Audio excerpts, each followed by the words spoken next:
I wonder what comes into your mind when I say the word forgiveness.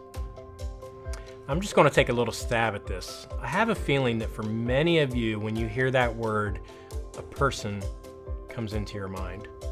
And it's probably a person that at one point in time you had a really great relationship, and then something happened, and it's been really hard to find reconciliation and to have that relationship restored.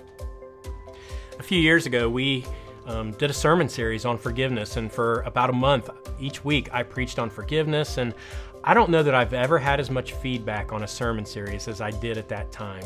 And a lot of that feedback came from people saying, you know, this is all good and I want to forgive, but I just am having such a hard time letting this go. Or I don't know that I could ever forgive this person because what they did was just so significant. And I want you to know that I get that.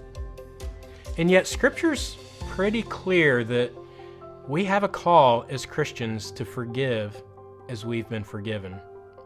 And so if Scripture is calling us to live a life of forgiveness, I believe that this is something that we seriously need to consider for our lives and for our walk with Christ.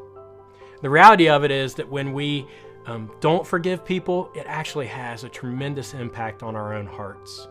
It allows bitterness and anger to take hold of our hearts, and that'll eventually and in time ease into other relationships and hurt other people that aren't a part of that situation. And so over the next month, we're again going to dive into this topic of forgiveness. We want to help give you a tool and a spiritual exercise that you can use to work with the Lord, to invite God's presence into these situations, and to move us to be open to forgiving people who have hurt and offended us in our lives. I hope you'll make a commitment to join us, and I hope to see you along the way.